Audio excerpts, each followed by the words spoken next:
Selamat siang, Miss Erni dan teman-teman. Pada kesempatan yang telah diberikan ini, kami akan membahas tentang Skinner dari biografi hingga teori yang telah ia kemukakan. Pertama-tama, saya akan membahas biografi dari Skinner. Nah, teman-teman, selama masa hidupnya, Skinner merupakan seorang psikolog, penulis, penemu, filsuf, dan juga seorang ahli perilaku. Nama Skinner juga kita kenal hingga sekarang karena teori-teori yang telah ia kemukakan, yaitu teori tentang operant conditioning. Skinner juga telah menciptakan sebuah penemuan yaitu Skinner Box yang menjadi media untuk membuktikan teorinya tersebut. Nah, teman-teman, secara garis besar, Skinner lahir di tahun 1904 di Pennsylvania. Ia memiliki seorang ayah yang bekerja sebagai pengacara dan politikus, dan juga memiliki ibu yang merupakan seorang ibu rumah tangga. Skinner sempat memiliki adik bernama Edward. Nah, Skinner juga meninggal pada tahun 1990.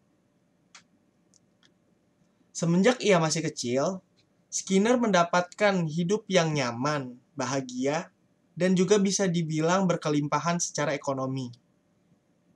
Tetapi semenjak adiknya lahir, ia sempat merasa kalau adiknya itu lebih disayang oleh kedua orang tuanya. Walaupun begitu, Skinner tidak berkecil hati. Dia menjadi seseorang yang lebih mandiri, dan ia juga merasa kalau ia tidak terlalu terikat dengan kedua orang tuanya secara emosional.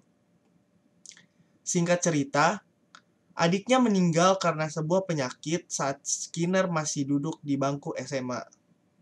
Karena kejadian itu, Skinner menjadi lebih diperhatikan oleh kedua orang tuanya dan lebih sering melarang Skinner berpergian karena takut kehilangan Skinner. Skinner lulus di S1 Literatur Inggris di tahun 1926 dan dia juga sudah mulai menulis buku pada tahun itu.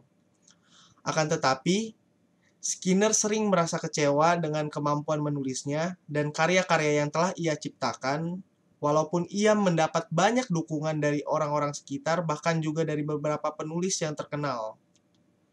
Akhirnya Skinner meninggalkan pekerjaannya sebagai penulis dan mulai mendalami psikologi karena terinspirasi oleh Watson and Pavlov dengan teori mereka yaitu classical conditioning. Skinner akhirnya kembali berkuliah di Harvard dan lulus hingga S3. Setelah lulus, ia tidak langsung pergi dari Harvard, tetapi bekerja dulu di sana selama 5 tahun. Nah, saat bekerja ini, ia juga sudah memulai risetnya mengenai operant behavior dan juga operant conditioning. Pada tahun 1936, Skinner akhirnya menikah dan dikaruniai 2 anak perempuan. Bahkan saat menikah pun, Skinner masih mengembangkan teorinya dan juga sudah mulai menciptakan beberapa penemuan. Salah satunya yang paling terkenal yaitu Skinner Box. Nah, semasa hidupnya juga, Skinner mendapat banyak sekali penghargaan karena kontribusinya yang besar di dunia psikologi dan juga sains. Demikian biografi mengenai Skinner. Penjelasan selanjutnya tentang teori Skinner akan dilanjutkan oleh teman saya. Saya akan menjelaskan mengenai classical conditioning.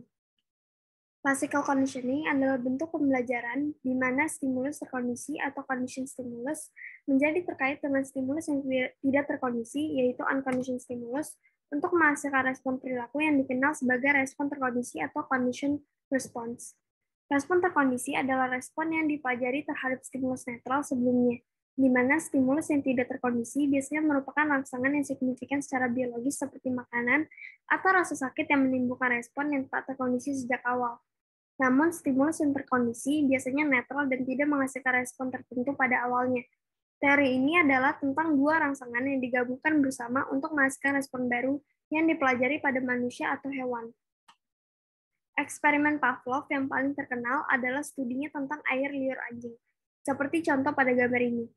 Awalnya Pavlov mempelajari mengenai air liur anjing yang berkaitan dengan pencernaan.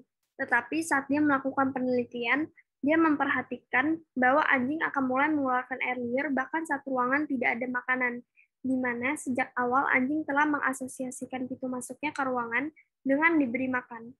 Pada studi ini, seperti gambar yang ada di gambar contoh, Pavlov mulai dengan membunyikan bel setiap kali makanan diberikan kepada anjing, dan menemukan bahwa anjing akan segera mengeluarkan air liur setelah mendengar bel, bahkan sebelum melihat makanan.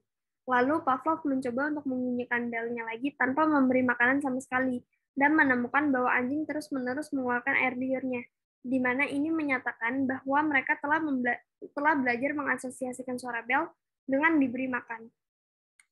Selanjutnya kita masuk ke teori dari Skinner, yaitu operant conditioning. Yang pertama adalah shaping. Shaping adalah metode operant conditioning yang sering digunakan Skinner di mana daripada hanya memberi penghargaan pada target atau perilaku yang diinginkan, proses ini melibatkan penguatan perkiraan yang berurutan dari perilaku target. Metode ini mengharuskan subjek melakukan perilaku yang pada awalnya hanya menyerupai perilaku sasaran, melalui reinforcement atau penguatan. Perilaku ini secara bertahap diubah atau dibentuk untuk mendorong kinerja perilaku sasaran itu sendiri. Nah, shaping ini sangat berguna karena organisme tidak mungkin menampilkan apapun kecuali perilaku yang paling sederhana secara spontan, di mana ini menjadi alat yang sangat berguna untuk melatih hewan seperti anjing untuk melakukan tugas yang sulit. Gambar di samping merupakan gambar contoh dari Skinner. Saat Skinner menguji metode ini, di mana ia menggunakan seekor tikus yang ditempatkan di sebuah alat yang dikenal sebagai kotak Skinner yang dapat memantau perilakunya. Perilaku sasaran tikus adalah untuk menekan tuas yang akan melepas makanan, di mana awalnya penghargaan akan diberikan untuk perkiraan kasar dari perilaku target, atau dalam kata lain, untuk mengambil langkah ke arah yang benar. Kemudian, Skinner akan memberi penghargaan atau reward pada tikus karena telah mengambil langkah ke arah tuasnya, karena telah berdiri dengan kaki belakang, dan karena menyentuh tuas, di mana ini merupakan perkiraan yang berturut-turut terhadap perilaku target untuk menekan tuas. Dan langkah terakhir yaitu Skinner pelan-pelan akan berhenti untuk memberi penghargaan karena tikus hanya mengambil langkah ke arah tuas, di mana setiap hadiah membawa tikus untuk lebih dekat ke perilaku target yang pada akhirnya berpuncak pada tikus untuk menekan tuasnya dan menerima makanan. Cara ini adalah metode shaping yang menggunakan prinsip-prinsip operant conditioning untuk melatih subjek dengan memberi penghargaan pada perilaku yang tepat dan mencegah perilaku yang tidak pantas. Operant conditioning selanjutnya adalah reinforcement. Reinforcement mengacu pada konsekuensi apapun yang meningkatkan kemungkinan respon perilaku tertentu, di mana dalam reinforcement terdapat positif dan negatif reinforcement yang berarti menambah atau mengambil sesuatu. Yang pertama adalah positive reinforcement, di mana dalam teori ini respon atau perilaku yang diperkuat oleh penghargaan yang mengarah pada pengulangan perilaku yang diinginkan. Misalnya, seorang anak membersihkan kamar dan diberikan hadiah kue. Maka hadiah kue itu adalah penghargaan anak itu yang telah membersihkan kamar. Maka aksi tersebut adalah positive reinforcement. Yang kedua adalah negative reinforcement. Ini adalah untuk menghentikan keadaan yang tidak menyenangkan setelah adanya respon. Ini dikenal sebagai penguatan negatif karena ini adalah penghilangan stimulus yang dapat merugikan yang memberi penghargaan kepada hewan atau orang tersebut. Negative reinforcement malah memperkuat perilaku dengan cara menghentikan atau menghilangkan pengalaman yang tidak menyenangkan. Misalnya, seorang anak membersihkan kamarnya dan diberikan hadiah dengan tidak harus mencuci piring malam itu. Pengalaman yang tidak anak itu sukai adalah mencuci piring. Makanya dengan negative reinforcement, mereka membersihkan kamar agar mereka dapat menghentikan pengalaman yang tidak menyenangkan.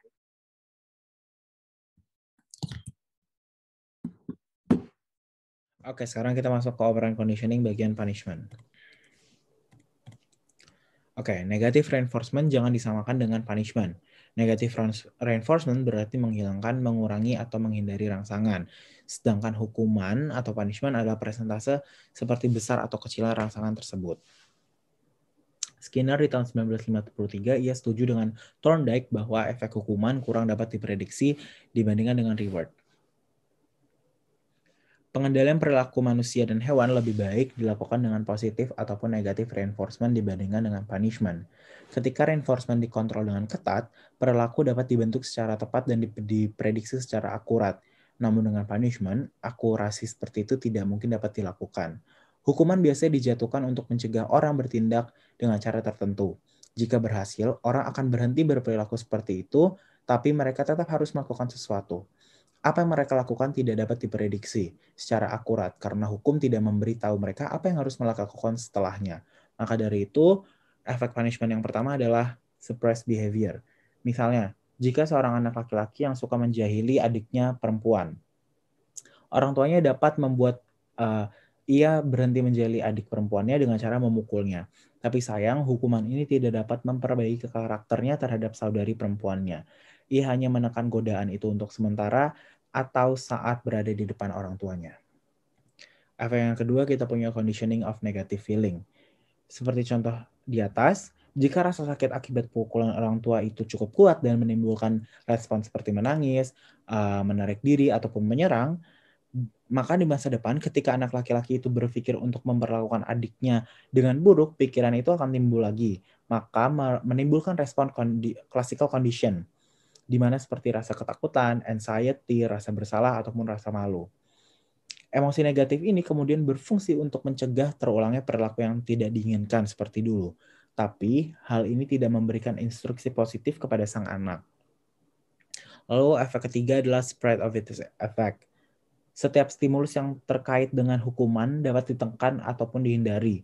Dengan contoh, anak laki-laki mungkin hanya belajar menghindari adik perempuannya ataupun menjauhi orang tuanya, ataupun mengembangkan perasaan negatif. Akibatnya, perilaku anak laki-laki tersebut terhadap keluarganya menjadi maladaptif, yang berarti kegagalan individu mengintegrasikan masa kanak-kanaknya ke dalam aspek psikososial di masa depan. Namun perilaku yang tidak pantas ini bertujuan untuk mencegah hukuman di masa depan. Menurut Skinner mengaku bahwa defense mechanism mirip Freudian sebagai cara yang efektif untuk menghindari rasa sakit dan kecemasan yang menyertai individu. Orang yang dihukum mungkin dapat berfantasi memproyeksikan perasaan kepada orang lain ataupun merasionalisasikan perilaku agresif atau memindahkannya ke orang ataupun makhluk hidup lainnya.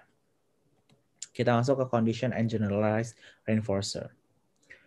Contoh makanan. Makanan adalah penguat bagi manusia dan hewan karena menghilangkan kondisi kekurangan. Tapi bagaimana dengan uang gitu loh?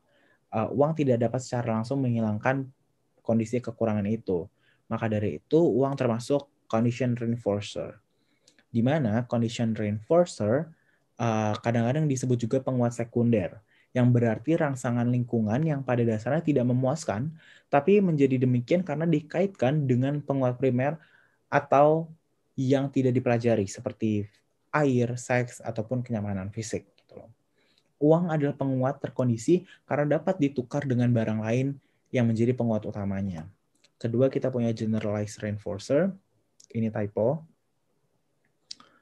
Menurut Skinner, ia mengenali 5 penguat umum penting yang menopang sebagian besar perilaku manusia seperti attention, approval, affection, submission of others, dan token yang bisa diartikan sebagai money gitu loh. Masing-masing ini dapat digunakan sebagai penguat berbagai situasi. Kita punya schedule of reinforcer.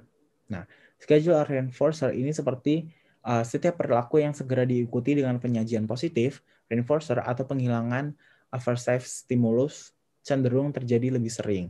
Frekuensi perilaku tersebut bagaimanapun tunduk pada kondisi di mana pelatihan terjadi, lebih khusus lagi pada berbagai jadwal penguatan. Ini menurut Foster dan Skinner di tahun 1957.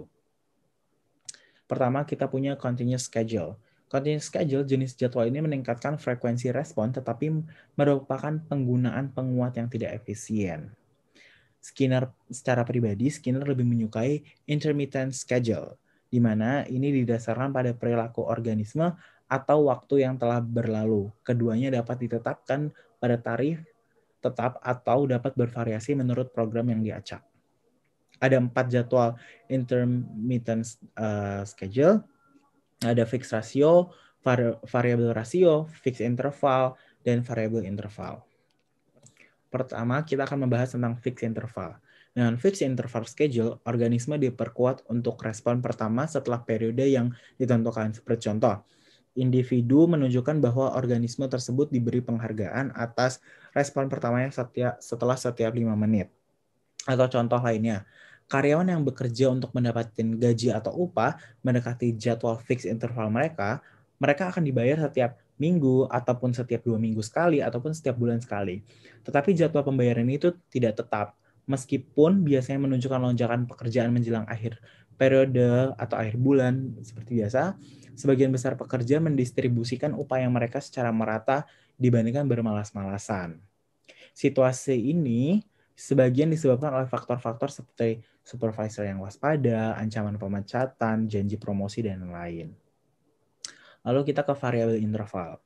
Jadwal variabel interval adalah jadwal di mana organisme diperkuat setelah selang waktu acak ataupun bervariasi. Jadwal seperti ini menghasilkan lebih banyak respon per interval daripada jadwal interval tetap. Kita lanjut ke fixed ratio. Dengan jadwal fixed ratio, organisme diperkuat sesekali sesuai dengan jumlah respon yang dibuatnya. Rasio mengacu pada tanggapan terhadap penguat.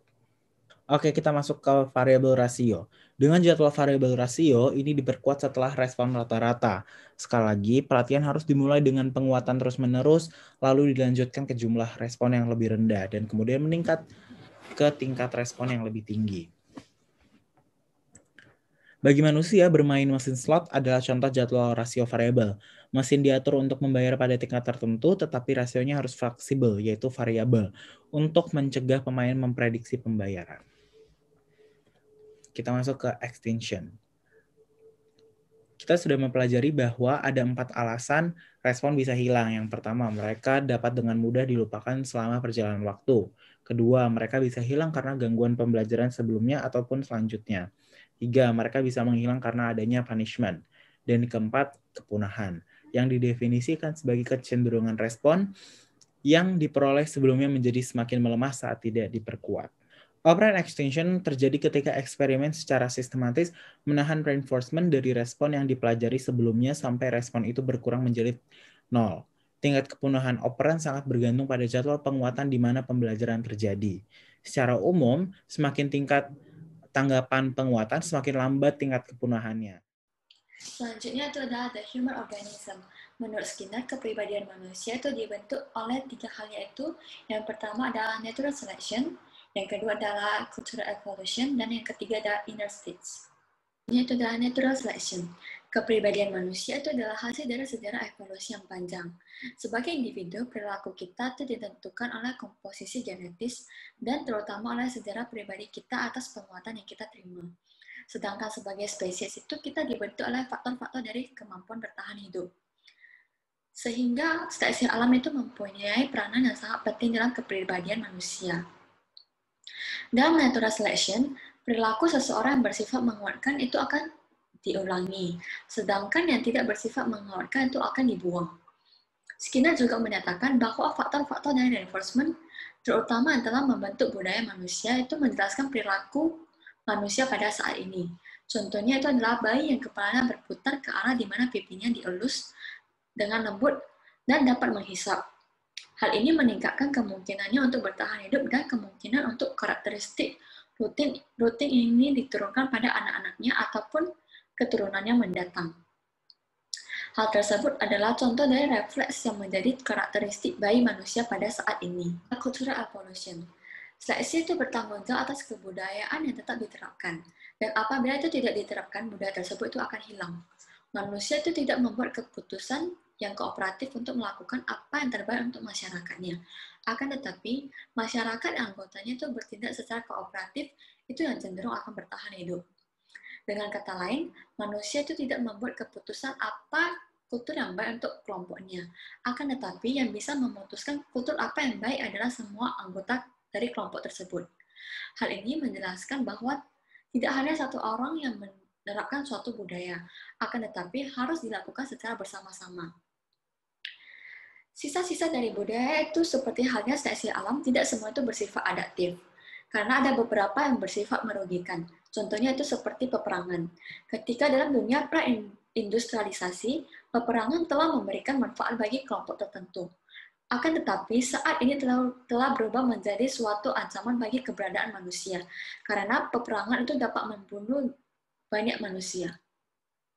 Inner states. Skinner itu tidak menyangkal adanya kondisi internal, seperti perasaan cinta, kecemasan, dan ketakutan. Kondisi internal dapat dipelajari seperti perilaku lainnya, tetapi itu observasinya itu dilakukan secara terbatas. Inner states meliputi self-awareness, drives, emotion, purpose, and intentions. Selanjutnya itu adalah self-awareness. Skinner yakin manusia itu tidak hanya mempunyai kesadaran, tetapi juga menyadari kesadaran yang dimiliki oleh mereka. Maksudnya yaitu adalah manusia tidak hanya sadar atas lingkungan mereka, tetapi juga sadar bahwa mereka itu adalah bagian dari lingkungan tersebut. Menurut Skinner, perilaku itu adalah suatu fungsi dari lingkungan dan bagian dari lingkungan itu sendiri, yang berada di dalam diri seseorang. Self-awareness itu menyatakan bahwa secara subjektif manusia itu sadar akan pikirannya, perasaannya, ingatannya, dan intensi yang dimilikinya. Hal ini menjelaskan bahwa bagian kehidupan ini adalah khusus yang dimiliki oleh seseorang sehingga bersifat personal. Drives. Dari sudut pandang Skinner, dorongan atau drives itu bukanlah penyebab dari suatu perilaku, tetapi lebih merupakan suatu penjelasan yang fiktif. Dorongan itu hanya merujuk pada dampak dari kekurangan dan pemuasan atas sesuatu hal. Contohnya itu adalah orang yang lapar lebih mungkin untuk makan. Bagi mereka yang sudah kenyang, memiliki kemungkinan yang lebih rendah untuk makan, walau di depannya itu tersedia makanan yang sangat lezat. Hal ini menjelaskan efek-efek dari deprivasi dan kondisi kekurangan, sehingga hal drive itu bukanlah penyebab dari tingkah laku. Emosi itu berasal dari faktor-faktor dari kemampuan bertahan hidup dan faktor-faktor dari penguatan. Kita itu dapat mengenali keberadaan subjektif dari emosi, tetapi perilaku tidak dapat diatribusikan pada emosi. Seseorang yang mempunyai kecenderungan terhadap rasa takut ataupun kemarahan, itu adalah mereka yang berhasil selamat atas suatu kondisi berbahaya. Hal ini memungkinkan mereka untuk menurunkan karakteristik ini kepada keturunan. Purpose and intention, atau tujuan dan niat. Tujuan dan intensi itu ada dalam diri seseorang, namun itu tidak dapat diteliti secara langsung dari luar. Tujuan akan sesuatu yang dirasakan maupun yang sedang dilakukan itu mungkin bersifat menguatkan bagi seseorang. Contohnya itu adalah seseorang percaya bahwa tujuan dari berolahraga itu adalah untuk menyehatkan diri. Maka pikiran tersebut bertindak sebagai stimulus yang menguatkan, terutama saat menghadapi kesulitan dalam melakukan olahraga tersebut. Contoh lainnya itu adalah seseorang mungkin berniat untuk menonton film pada hari Jumat sore karena menurutnya menonton film telah memberikan efek yang menguatkan bagi dirinya. Pada saat orang tersebut ingin menonton ke bioskop untuk menonton film, ia merasakan semangat yang menggebu-gebu dari dalam dirinya dan menandai hal tersebut sebagai niat. Purpose and intention itu adalah stimulus yang secara fisik ada dalam diri seseorang dan bukan suatu peristiwa mental yang bertanggung jawab atas suatu perilaku. Complex behavior, higher mental process, di mana pikiran manusia adalah tingkah laku yang paling sulit untuk dianalisis. Hal ini dapat dipahami bila dipandang sebagai tingkah laku overt seperti berpikir, pemecahan masalah, dan mengingat masa lalu. Selanjutnya ada creativity, muncul dari sejumlah tingkah laku random dan tidak disengaja yang kebetulan memperoleh reward. Selanjutnya ada unconscious behavior, di mana seseorang yang tidak lagi memikirkan tingkah laku tertentu karena sudah ditekan akibat hukuman. Jadi dengan tidak memikirkan tingkah laku tersebut, maka orang tersebut akan memperoleh reward. Selanjutnya ada dreams, dapat berperan sebagai pemenuhan harapan, terutama hal-hal yang diasosiasikan dengan hukuman. Jadi di dalam mimpi ini, tingkah laku terlarang dapat diekspresikan secara simbolik dan tidak dihukum. Nah, yang terakhir ada social behavior, di mana individu memilih masuk dalam kelompok tertentu karena memperoleh reinforcement. Selanjutnya ada control of human behavior. Jadi social control. Social control adalah aturan-aturan dalam kelompok budaya dan negara merupakan variabel yang kuat dalam mengontrol tingkah laku manusia.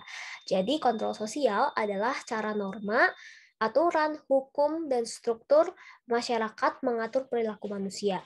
Ini adalah bagian penting dari tatanan sosial karena masyarakat tidak dapat hidup tanpa mengendalikan populasinya.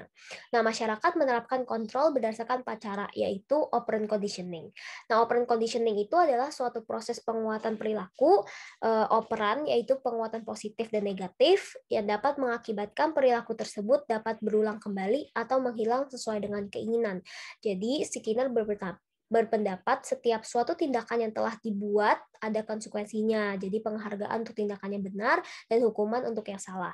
Selanjutnya ada describing contingencies, yang berarti segala sesuatu yang dapat terjadi atau muncul tergantung pada kejadian lain.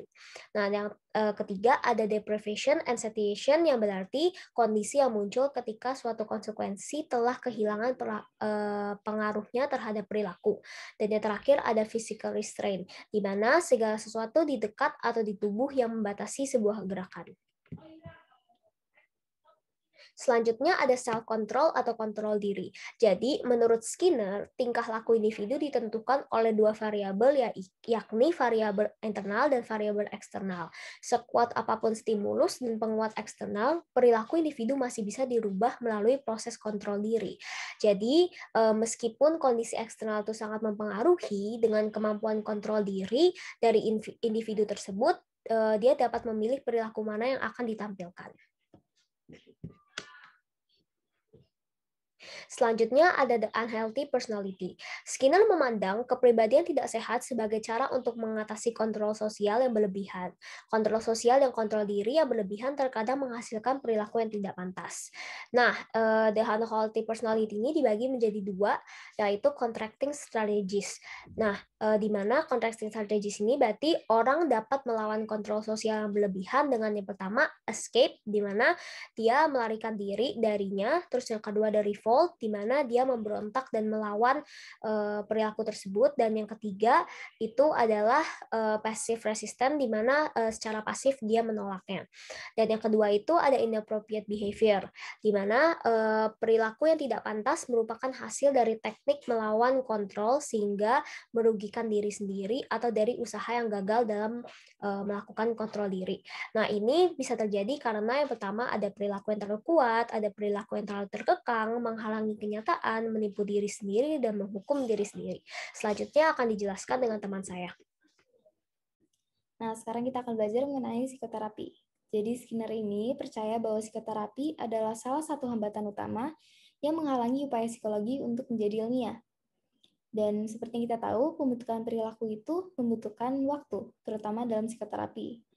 Nah, jadi dalam psikoterapi biasanya terapis akan perlahan membantu kita untuk membentuk perilaku yang diinginkan atau mendorong perubahan kecil dalam perilaku pasiennya. Misalkan, jika seorang pasien mempunyai body image yang negatif, maka terapisnya ini mungkin akan menganjurkan pasien untuk lebih memuji diri atau lebih menyayangi dirinya sendiri. Lalu terapis itu umumnya menjelaskan perilaku dengan memakai fictional constructions seperti defense mechanism, collective unconscious, self-actualization needs, dan lain-lain. Nah, selain itu, terapis juga berperan aktif dalam proses pengobatan, menunjukkan konsekuensi positif dari perilaku tertentu, dan juga menyarankan perilaku yang akan menghasilkan positive reinforcement dalam jangka panjang. Sekarang kita akan melihat riset terkait. Jadi di Skinner ini digunakan dalam banyak sekali penelitian yang berhubungan dengan perilaku kompleks manusia. Jadi penelitian-penelitian ini biasanya memperhatikan hubungan antara kepribadian dan reinforcement. Dan terdapat 2 jenis penelitian di mana kita akan melihat bagaimana conditioning dan kepribadian akan saling mempengaruhi. Yang pertama kita akan melihat bagaimana conditioning mempengaruhi kepribadian. Jadi menurut Tidy, O'Neill, dan Higgins, value reinforcer dapat berubah dari waktu ke waktu dan saat dikombinasikan dengan stimulus yang lainnya. Jadi ada suatu penelitian yang ingin melihat hubungan antara obat diamfetamin dan peningkatan merokok. Nah, jadi subjek penelitian ini diberi obat diamfetamin, Lalu hasilnya adalah mereka mengalami peningkatan dalam merokok. Jadi zat dalam rokok, yaitu nikotin, menjadi reinforcer yang lebih kuat akibat adanya obat diamfetamin. Sehingga dapat kami simpulkan bahwa reinforcer dalam contoh ini nikotin, dapat memiliki perbedaan dalam pengaruhnya dari waktu ke waktu dan dengan kombinasi rangsangan lain. Dalam contoh ini adalah amfetamin itu. Nah, lalu yang kedua kita akan melihat bagaimana kepribadian mempengaruhi conditioning. Jadi menurut Philip Core, orang yang berbeda akan merespon terhadap reinforcer yang sama dengan cara yang berbeda-beda. Nah, ada penelitian lagi yang menggunakan obat diamfetamin tadi dan juga rokok.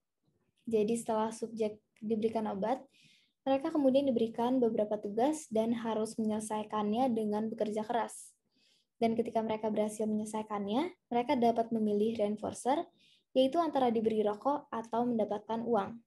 Dan hasil dari penelitian ini adalah 10 responden bekerja keras agar mendapatkan rokok, sedangkan hampir setengahnya, yaitu 8 responden, tidak merasakan efek yang signifikan terhadap keinginan mereka untuk merokok.